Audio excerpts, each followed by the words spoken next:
kontrabida. Ikaw ba yung mapanakit? Pumapatay? Oh my God, Siya yung utak ng ano, di ba? Pwede ko po Nakukulam ka ba sabihin dito? Oo. No, actually, si Shaira, hindi naman talaga, hindi kanya gagalawin unless ikaw talaga ang mag-provoke sa kanya. I think yun, isa siyang ticking time bomb. Paano ka na-promote ng character niya? Feeling ko ganun siya. Oh, Paano ka na-promote ng character ni Jasmine? ayun na nga, kasi akala ng lahat nga patay na siya, di ba? Eh tapos bigla siyang babalik, tapos gawin mo na lang yung asawa ko.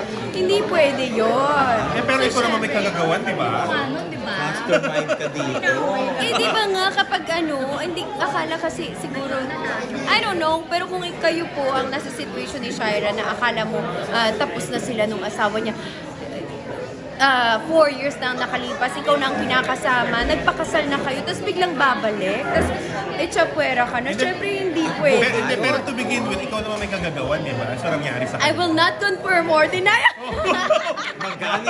Magalit ka. Gusto mo yung utusan mo. Pumatay sa kanya. Ayun na nga, doon yun Eh, nga nandun sa dapat trailer, no? Nako, may twist pa po yun. Pero sino yung mga kasabot mo, yun ang yun ang mystery. Nako, Yun opo, ba yun? marami pa pong twist. Saan ka umuhugot ng kasama? Natural ba yan? Hindi naman po. Hindi po kasi, ang hirap po kaya magalit kay Ate Just sa set kasi sobrang bait niya po. I think kailangan talaga mag-get into that character ka na parang, oo nga naman, kung ikaw nga naman si Shaira, hindi mo rin pwedeng basta-basta din ila-let go yung asawa mo din. So I think doon po ako humuhugot ng galit. So, ate ang tawag mo sa kanya habang binabalditahan mo siya. Pag ano lang po, pag nasa behind the scenes lang yan siya. Pero pag nasa scene na kami, ayan na ako, 3 to 1 action. Kamusta yung mga sampalan at sabunutan?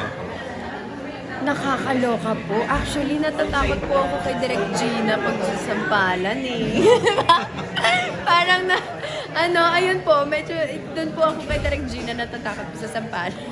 Pero pag kami naman po ni Ate Jazz, naman kami, kung kaya ng pekein ng mukhang totoo, yun na lang. So, nasampal ka na ba ni Miss Gina? Yes! Grabe po. Nako! Saan ka tinamaan? Hindi lang, ganun yun eh. Oo, Ang dami sunod-sunod, na eh. marami Basta na. ang dami na po nangyari. Sakit? Ilag ka na. Opo. Kasi totoo eh, no? Siyempre, opo. Actually, parang mas maganda nga rin po yung totoo para Halata na mas, ba? mas natural ang reaction. So, cry ka. Kaya, Halo-halo na po naramdaman ko that time. Nakapanoorin yun na Sanay lang ka po. bang masampal? Ay, hindi Michelle? po. Ay, ako sa set po. Hindi, sa totoong buhay, nasasampal ka ba? may Hindi nadampal naman na ba po. kayo? Wala naman siguro. Wala naman po. Huwag naman po sana ganun. So, wala ka. Wala pa naman po. Wala pa naman. Subukan yun. Hindi, charay. Pero teka, ipag-usapan natin yung ano. Diba medyo may issue sa iyo? Sino pong issue sa akin? May pinaling sa inyo ni Martin ni Christopher before. Naku, sobrang tagal na po nun. Ano pa ba yun? Pandemic pa yun. Eh. Opo, parang sobrang tagal na po. Ilang taon na rin nakalipas. Kamusta kayo? Okay naman po. Parang Friends naman kayo. Civil lang. civil lang. I think parang maganda na din naman po yung namin. Actually, nakipaghiwalay po ako sa kanya that time para magkaroon kaming dalawang ng peace of mind. So, whatever happens, of course, I'm still rooting for him. Gusto ko din na, syempre, mag-excel siya sa kung ano man yung ginagawa niya. Happy din ako na happy siya. And I am also happy with my life. So, that's it po. May boyfriend ka ba? Are you in a relationship? No po. I'm single. Pero I'm dating. Ay! Kilala na. Hindi po. Tao? Tao. Grabe naman yun.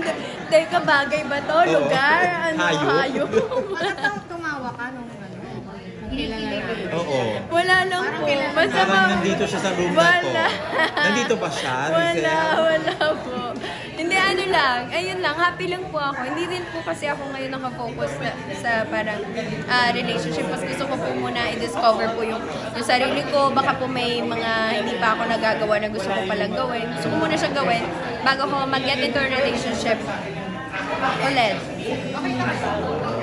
Kumusta naman working with Direk Will? Nung una po, sobrang... Napagalitan ka ba? Or... Yes, hindi naman po paggalit siguro, parang advice lang po siya. Gustong-gusto ko po talaga siya makatrabaho kasi wino-workshop po ako ng anak niya si Miss Ana Fileo. Yes. So ayun, nung first day ko po, parang ayun, clear niya na agad sa akin kung ano ang gusto niyang like character ni Shaira, na ganito, ganyan-ganyan si Shaira. So you have to do your work and then come back and then deliver. At na-deliver mo? Yes. Hopefully po na-deliver ko naman. So far, wala pa naman po siyang masyadong bad comments. Pero okay lang sa'yo yung gano'n. Pagka pinapalabas na to, nagagalit sa'yo ng netizens, okay lang sa'yo. Gusto mo ba yun? Paano, ibig naman po sabihin nun, kung nagagalit po sa akin yung netizen, ibig sabihin, I'm doing a good job being a kontrabida, I guess. So, it's okay. Kasi yun talaga yun ang mararamdaman nila. So, mas maganda yun na nafe-feel nila yung ines kay Shara. Ibig sabihin, nag-work ko yung ginagawa ko. May care sila? Yes, may care sila dun sa character. At invested sila. Pero minsan naranasan mo bang magmahal ang asawa ng iba? Naku, hindi po. Tumatakbo po ako palayo. Hindi po. Never pa. Wala pa naman, not that I know of. So, wala pang nakipag-date sa'yo na bigla nalaman mo may asawa pa nga? Wala naman po. Wala pa naman. So far. Mabilis ka ba ma-in love? Kasi, parang Yes. parang mabilis mo ma-in love, ano? Yes po, Pag wala. feel-latter ka, madali kang ma-fall sa lalaki. Yes, parang hindi naman po siguro fault, pero parang gano'n na ina-adore ko po kasi yung mga gano'n. Parang sobrang bibihira na po kasi ngayon yung parang nag-show ng feelings. So kapag may nag-show po sa akin ng feelings, na-appreciate ko. So, hindi mo ma-differentiate yung binobola ka lang sa totoo. Ay, alam ko naman na Alam po mo naman yun. Alam ko naman po yun. Ayun lang, natutuwa lang ako pag gano'n. Pero pag napapansin mong binobola ka lang, ay, cut off na natin yun siya. Kung may jowa pala pero nag-fall ka na. May jowa, tapos na po, hindi, syempre kailangan background check mo muna malala. So, may detective May ano ka pala. muna, teka, sandali nga, sabi ni ganito, tanong-tanong ko sa mga friends. Ganun. Kaya ang pag-ibig pag dumapo. Depende naman po. Parang ano din yun kailangan lang talaga mas malakas ang self-respect mo para malaman mo, alam mo, makontrol mo din na hindi ka din syempre take advantage din ng